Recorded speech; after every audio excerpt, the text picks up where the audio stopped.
Class 9 अध्याय 1 समकालीन विश्व में लोकतंत्र democracy in the contemporary world उपनिवेशवाद किसे कहते हैं। सैनिक शासन, प्रजातंत्र, राजतंत्र, राजशाही, तानाशाही, गणतंत्र, लोकतंत्र के तीन नक्शे। विश्व की विभिन्न प्रकार की शासन प्रणाली। राजशाही, यह प्राचीन शासन प्रणाली है। सऊदी अरब, ब्रुनेई और यूएई में अभी भी राजतंत्र हैं। यूरोपीय देशों में औपचारिक रूप से राजतंत्र को बनाए रखा है, परंतु इसकी शक्तियों को सीमित कर दिया गया है। इन देशों में लोकतांत्रिक सरकारी अस्तित्व में है, जैसे ब्रिटेन, पुर्तगाल, स्पेन, डेनमार्क, स्वीडन। गणतंत्र, राष्ट्रपति का चुनाव किया जाता है, गणपत करके लाता है। यूएसए आधुनिक युग का पहला गणतंत्र है। भारत और यूएसए गणतंत्र पर क्राउन वंशवाद है। तानाशाही, इस प्रकार की शासन प्रणाली में समस्त शक्तियां एक ही व्यक्ति के हाथ में होती है। अफ्रीकी देशों में यही प्रणाली प्रचलित है। दक्षिण अफ्रीका को छोड़कर साम्यवाद शासन प्रणाली हिंदी सोंग में समझ सकती है। साम्यवादी के हाथों में लोकतांत्रिक चुनाव नहीं होते, कम्युनिस्ट पार्टी की सर्वे सर्वा होती हैं।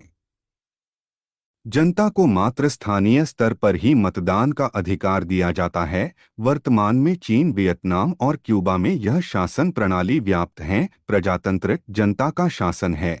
जिस देश में जनता को शासन के कार्यों में भाग लेने का अधिकार होता है और स्वयं शासन का संचालन करती है, उस देश में प्रजातंत्र की व्यवस्था मानी जाती है। सैनिक शासन, जनतंत्र के असफल होने पर सामाजिक व्यवस्थाओं को सुचारू रूप से चलाने के लिए सैनिक शासन का प्रयोग किया जाता है। जो असामाजिक ताकतें सैनिक शासन के दौरान बलपूर्वक दबा दिया जाता है। लोकतंत्र शासन का ऐसा रूप है जिसमें शासकों का चुनाव लोग करते हैं। इसमें शासक लोगों द्वारा चुने जाते हैं। लोकतंत्र के लिए संघर्ष, लोकतंत्र का फैलाव बहुत सरलता से और एक जैसे रूप में नहीं हुआ है। विभिन्न देशों में इसने काफी सारे उतार चढ़ाव देखे हैं। आज भी लोकतंत्र की स्थिरता और उसके टिकाऊपन को लेकर संदेह बना रहता है। चिले दक्षिण अमेरिका महाद्वीप के एक प्रमुख देश है। सल्वाडोर आयते चले की सोशलिस्ट पार्टी के संस्थापक थे, जिन्होंने 1970 के राष्ट्रपति चुनाव में जीत हासिल की। राष्ट्रपति बनने के बाद उन्होंने गरीबों और मजदूरों के फायदे वाले अन्य कार्यक्रम शुरू करवाए, जिनमें से कुछ निम्न थे। 1. शिक्षा प्रणाली में सुधार। 2. बच्चों को मुफ्त दूध बांटना और भूमिहीन किसानों के बीच जमीन का पूरा विवरण। 3. विदेशी कंपनियों द्वारा देश से तांबा जैसी प्राकृतिक संपदा को बाहर ले जाने का विरोध, लेकिन उनकी नीतियों को मुल्क में चर्च, जमींदार वर्ग और अमीर लोग तथा अन्य राजनीतिक पार्टियां पसंद नहीं करते थे। 11 सितंबर 1973 को फौज में उनकी सरकार का तख्तापलट कर दिया। 1973 का सैनिक तख्तापलट। 11 सितंबर 1973 की सुबह नौसेना के एक समूह ने बंदरगाह पर कब्जा कर लिया और रक्षा मंत्री को तब गिरफ्तार कर लिया जब वे अपने कार्यालय पहुंचे। सेना के अधिकारियों ने राष्ट्रपति आयते से पद छोड़ने को कहा, लेकिन उन्होंने इस्तीफा देने या देश से बाहर चले जाने से इनकार कर दिया। उसके बाद फौज ने राष्ट्रपति निवास को घेर लिया और उस पर बम बरसाने और अभी इस फौजी हमले में राष्ट्रपति आयदे की मौत हो गई। इस सैनिक तख्तापलट अगुवाई जनरल ऑगस्तो पिनोशे कर रहे थे। अमेरिका की सरकार आयेंदे के शासन से खुश नहीं थी। उसने तख्तापलट करने वालों की गतिविधियों में मदद की, उनके लिए पैसे उपलब्ध कराए। इस तख्तापलट के बाद पिनोशे मुल्क के राष्ट्रपति बन बैठे और उन्होंने अगले 17 वर्षों तक राज किया। एक लोकतांत्रिक सरकार से चिले में सैन्य तानाशाही की स्थापना हुई। पिनोशे की सरकार ने आयेंदे के समर्थकों और लोकतंत्र की मांग करने वालों का दमन किया, उनकी हत्या कराई। लोकतंत्र की वापसी। पिनोशे का सैनिक शासन 1988 में तब समाप्त हुआ जब उन्होंने जनमत संग्रह कराने का फैसला किया। उन्हें भरोसा था कि लोग उनके शासन को जारी रखने के पक्ष में मतदान करेंगे, लेकिन चिले के लोगों ने अपनी लोकतांत्रिक परंपरा को भुलाया नहीं था। उन्होंने भारी बहुमत से पिनोशे की सत्ता को ठुकरा दिया। इस प्रकार चिले में राजनीति स्वतंत्रता बहाल हुई। धीरे धीरे शासन में सेना की भूमिका खत्म होती गई। बाद में आई सरकारों ने पिनोशे के राज में हुई गड़बड़ियों की जांच के आदेश दिए हैं। इन जांचों से पता चलता है कि पिनोशे सरकार सिर्फ क्रूर ही नहीं थी, उसने भारी भ्रष्टाचार भी किया था। जनवरी 2006 में राष्ट्रपति आयेंदे की बेटी मिशेल बैशेले चिले के राष्ट्रपति बनी। पोलैंड में लोकतंत्र 1980 में पोलैंड पर जारुजेलस्की के नेतृत्व में पोलिश यूनाइटेड वर्कर्स पार्टी का शासन था। इस देश में किसी अन्य राजनीतिक दल को राजनीति में भाग लेने की अनुमति नहीं थी। लोग साम्यवादी शासन या दल के पदाधिकारियों का चुनाव अपनी इच्छा से नहीं कर सकते थे। नेताओं या पार्टी या सरकार के खिलाफ आवाज उठाने वालों को जेल में डाल। पोलैंड की सरकार को एक बड़े साम्यवादी देश सोवियत संघ का समर्थन हासिल था और वही इस पर नियंत्रण भी करता था। लोकतंत्र की वापसी 1988 में सोलिडेरिटी ने फिर से हड़ताल करवाई और लेक वालेशा ने इसकी अगुवाई की। इस समय पोलैंड की सरकार पहले से कमजोर थी। सोवियत संघ से मदद की भी पहले जैसा भरोसा न था और अर्थव्यवस्था में तेजी से गिरावट आ रही थी। अप्रैल 1889 में लेक वालेशा के साथ समझौता वार्ता का एक और दौर चला था। स्वतंत्र चुनाव कराने की मांग मान ली गई। सोलिडेरिटी ने सीनेट के सभी 100 सीटों के लिए चुनाव लड़ा और उसे 99 सीटों पर सफलता मिली। अक्टूबर 1990 में पोलैंड में राष्ट्रपति पद के लिए पहली बार चुनाव हुए, जिसमें एक से ज्यादा दल हिस्सा ले सकते थे। लेक वालेशा को पोलैंड का राष्ट्रपति चुना गया। लोकतंत्र की दो विशेषताएं। लोकतंत्र सरकार व रूप है जिसमें लोग अपनी मर्जी से सरकार चुनते हैं। लोकतंत्र की दो विशेषताएं। एक, सिर्फ लोगों द्वारा चुने गए नेताओं को ही देश पर शासन करना चाहिए। दो, लोगों को अभिव्यक्ति की आज़ादी, संगठन बनाने और विरोध करने की आज़ादी जरूर है। लोकतंत्र के तीन नक्शे। 1900 तक विश्व में कुछ ही लोकतांत्रिक शासन वाले थे, जैसे अमेरिका, फ्रांस, इंग्लैंड आदि। 1950 तक दुनिया के अधिकांश उपनिवेशों को राजनैतिक आज़ादी मिल गई थी, जैसे भारत, श्रीलंका, पाकिस्तान, म्यांमार आदि। 1975 तक अधिकांश देशों में लोकतांत्रिक व्यवस्था कायम हो चुकी थी, जबकि अधिकांश देशों में लोकतांत्रिक सरकार का तानाशाहों द्वारा उखाड़ फेंका गया। सन 2000 आते आते अधिक देश लोकतंत्र का अनुसरण करने लगे।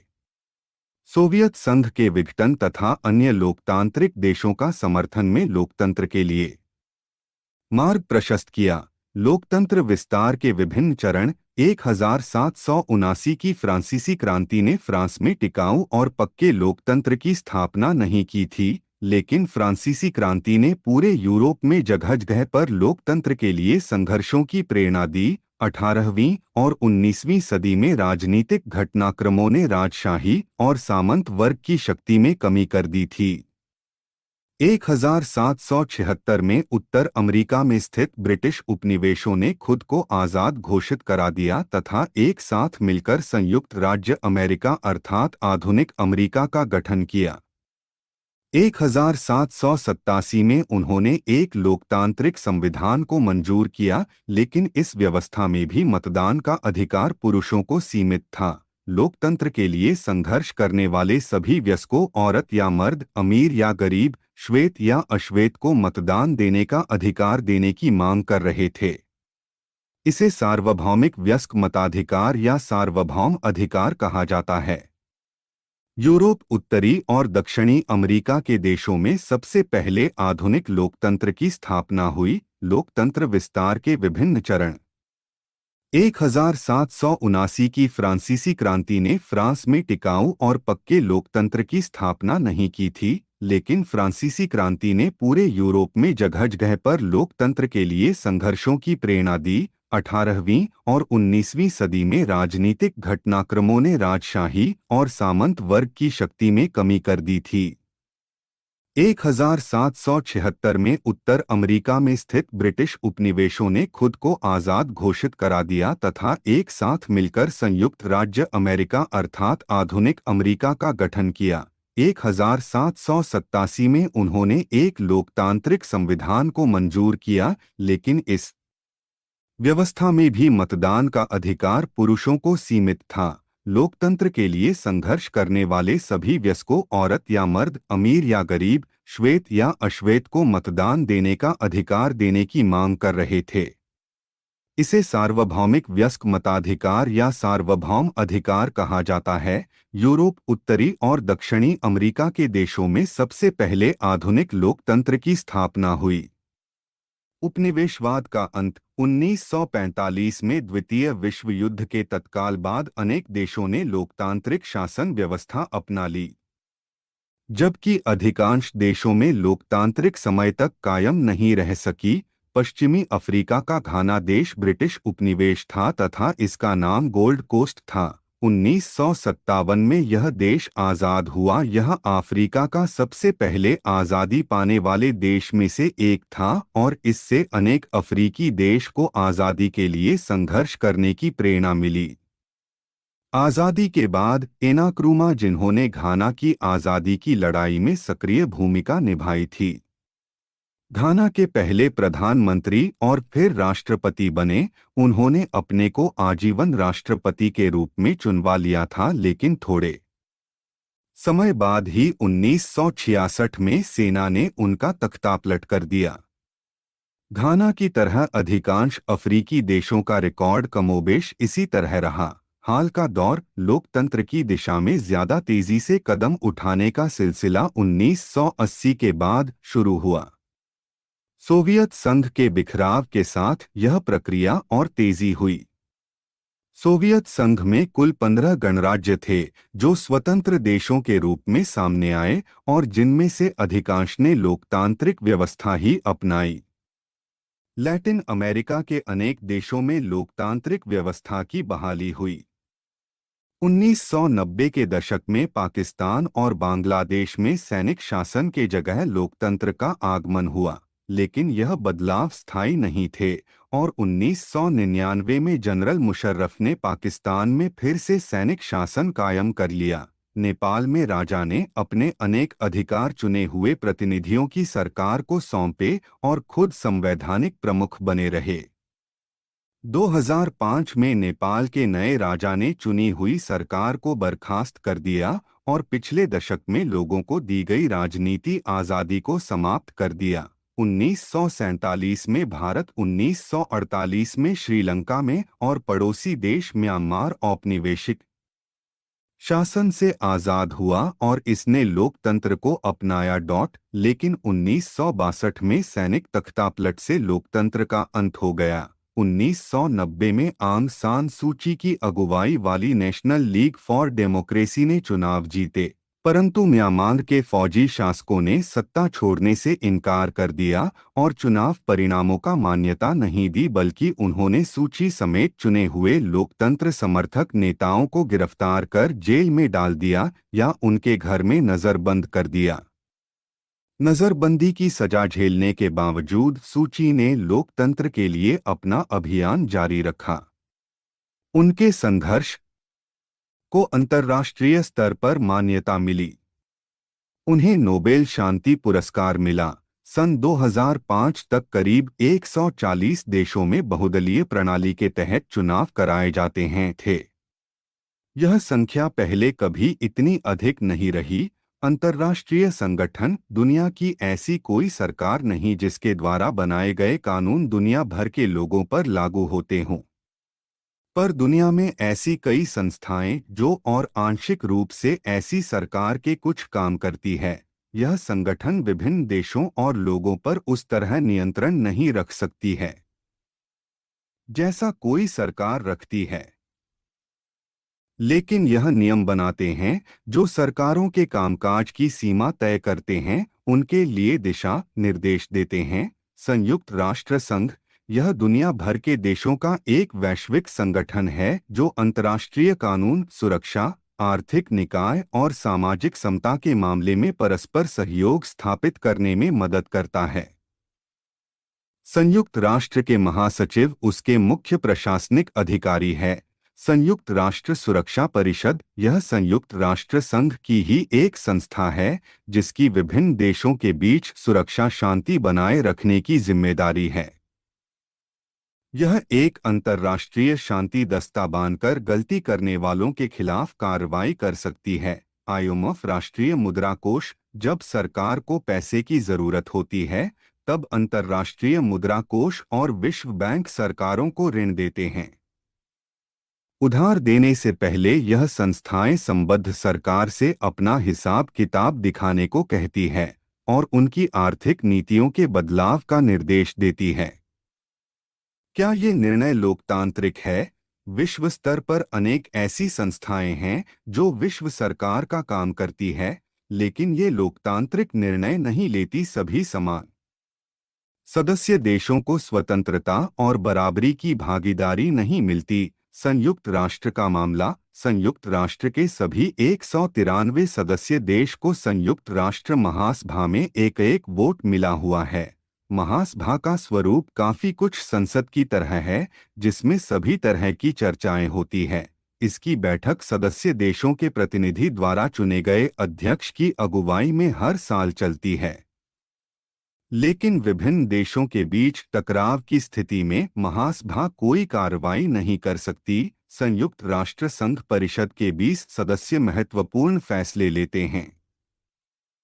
परिषद के 5 स्थायी सदस्य हैं: अमेरिका, रूस, फ्रांस, ब्रिटेन, चीन। बाकी 15 सदस्यों का चुनाव आम सभा 2 वर्ष के लिए ही करती है, परंतु असली ताकत 5 स्थायी सदस्यों के हाथ में ही होता है। इन स्थायी सदस्यों को वीटो का अधिकार मिला है। अगर कोई स्थायी सदस्य देश इस अधिकार का प्रयोग करता है तो सुरक्षा परिषद उसकी मर्जी के अंतर्राष्ट्रीय मुद्दा संगठन का मामला। अंतर्राष्ट्रीय संगठन दुनिया के किसी भी देश को उधार और ऋण देने वाली सबसे बड़ी संस्था है। इसके सभी 188 सदस्य देशों को समान मत अधिकार प्राप्त नहीं है।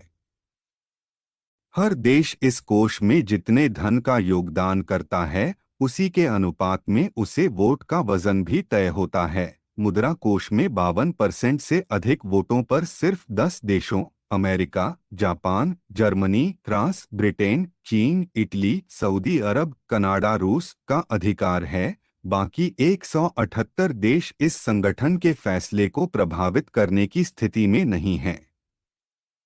विश्व बैंक का मामला। विश्व बैंक में भी वोटिंग की ऐसी ही प्रणाली है। विश्व बैंक का अध्यक्ष हमेशा कोई अमेरिकी नागरिक ही रहा है, जिसका मनोनयन अमेरिका वित्त मंत्री करते हैं। भारी समर्थन का सवाल। इराक पश्चिमी एशिया का एक देश है जो 1932 में ब्रिटिश गुलामी से आज़ाद हुआ। बाथ पार्टी के नेता सद्दाम हुसैन ने 1968 में तख्तापलट में महत्वपूर्ण भूमिका निभाई थी और उसी से यह पार्टी सत्ता में आई थी। इस सरकार ने पारंपरिक इस्लामी कानून को हटाया और औरतों को अनेक ऐसे अधिकार जो अन्य पश्चिमी देशों में कहीं नहीं दिए गए थे। 1979 में राष्ट्रपति बनने के बाद से सद्दाम हुसैन ने अपनी तानाशाही चलाई और शासन का विरोध करने वालों का सख्ती से दमन किया।